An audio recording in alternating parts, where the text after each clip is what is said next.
अस्सलाम वालेकुम नाज़रीन, इस वक्त मौजूद हैं town municipal corporation Ibrahim Hyderi Karachi के चेयरमैन जनाब नज़ीर अहमद भुट्टो साहब से। तो आइए उनसे पूछेंगे कि इनकी तरजीहात क्या हैं और आवाम को किस तरह रिलीफ देंगे। नज़ीर भुट्टो साहब, अस्सलाम वालेकुम। वालेकुम सलाम। क्या तरजीहात हैं आपकी आवाम को रिलीफ देने के लिए, ख़ास तौर पर इब्राहिम हैदरी के हवाले से? बड़ी मेहरबानी आपकी, आपने हमसे मौक़िफ़ लिया। और तरजीहात जो हैं वो ज़रूर है कि बल्दियात की तरजीहात जो हैं वो होती वही हैं जो उनकी हमारा एक डोमेन होता है उसमें से रह के काम करना। क्योंकि हम समझते हैं कि हर टाउन की अलग अलग तरजीहात होती हैं। मेरे इब्राहिम हैदरी, हम सब के इब्राहिम हैदरी टाउन में तरजीहात अलग हैं। वो इसलिए कि हमारी एक शहरी पट्टी है, शहरी इलाका है जो इब्राहिम हैदरी टाउन में आता है। दूसरा इलाका साहिली पट्टी है जिसको साहिल समंदर के साथ हमारी यूसियाँ हैं, हमारे लोग हैं। तो तीसरा जो है वो इस बिल्ड की जिसको दही इलाका कहते हैं जहाँ पे इब्राहिम हैदरी टाउन के दफ्तर हैं। तो मुख्तलिफ ज़रूरियात हैं, मुख्तलिफ चीज़ें हैं, इनको हम उस तरीके से हैंडल करते हैं। सबसे पहले मैं सोचता हूँ कि शहरी हों या देही हों, उसमें सबसे पहले फर्स्ट प्रायोरिटी पे हमने पानी को रखा है, एजुकेशन और हेल्थ को रखा है। क्योंकि बहुत ही जो गरीब लोग होते हैं, सबसे ज़्यादा जिसके पास ये दो तीन चीज़ें नहीं होती, वो ज़िंदगी का गुजारा करना मुश्किल हो जाता है।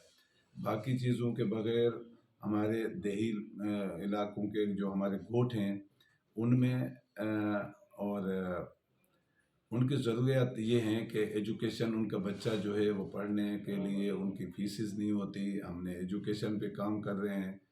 और दूसरा हेल्थ पे कर रहे हैं क्योंकि एक गरीब के पास जब वो डॉक्टर की फ़ीस नहीं होती या बुखार उनको होता है या फर्स्ट ट्रीट उनके पास नहीं होती तो वो परेशान होता है। जब उसकी बुखार का इलाज नहीं होता तो वो बुखार का इलाज ना करने की वजह से वो बेचारे के पास पैसे नहीं होते, या वो सोचता है कि मैं 2000 खर्चा करूं तो मेरा बच्चे भूखे मरेंगे, बच्चों को तकलीफ होगी, तो वो इलाज नहीं करवाता।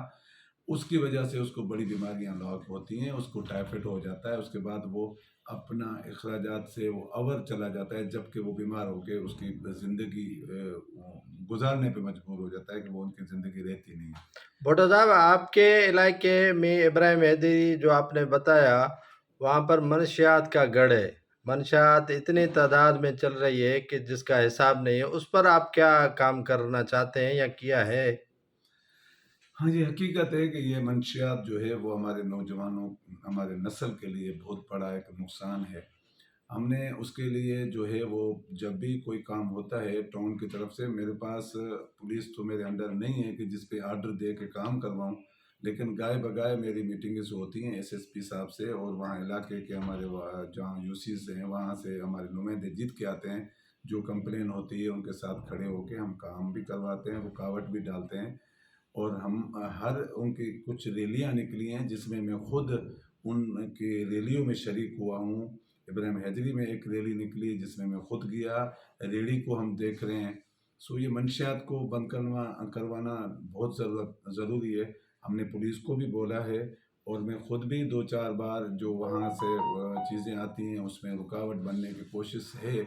और हम कोशिश करेंगे इंशाअल्लाह उल अज़ीज़ के जो हमसे हो सका इसमें हम रुकावट डालेंगे, उनको बंद करवाने की कोशिश करेंगे। इस वक्त हमारी गवर्नमेंट सिंध जो है ना वो निगरान गवर्नमेंट है, उतने हमारे असर रसूख नहीं है कि हम सिंध गवर्नमेंट से मदद लेके और वो हम उसको बंद करवाने में 100% कामयाब हो। लेकिन हमारी कोशिश है कि अगर हमारी गवर्नमेंट आती है सिंध गवर्नमेंट, तो जितना ज़ोर होगा वो हम सिंध गवर्नमेंट से बैठ के, क्योंकि कुछ इदारे जो है ना हमारे अंडर नहीं है, तो हमारी तरजीहात हैं कि इसको बंद किया जाए।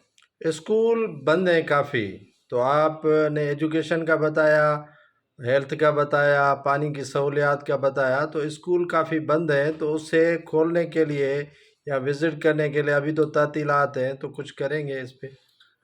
बिल्कुल ठीक है। जो स्कूल सिंध गवर्नमेंट के अंडर आते हैं, मेरा सवाल वही जवाब है कि सिंध गवर्नमेंट इस वक्त हमारी नहीं है, उसमें हम उतना कामयाब नहीं हो रहे हैं। हम रिक्वेस्ट ज़रूर कर रहे हैं, लेकिन जो बल्दियाती स्कूल हैं उसमें मैंने खुद विज़िट किए हैं, बहुत सारी बिल्डिंग्स ख़त्म हैं। मैंने अपने फंड में रहते हुए उनमें कुछ रिपेयर मेंटेनेंस का काम करवा रहे हैं, मैंने किए हैं शुरू।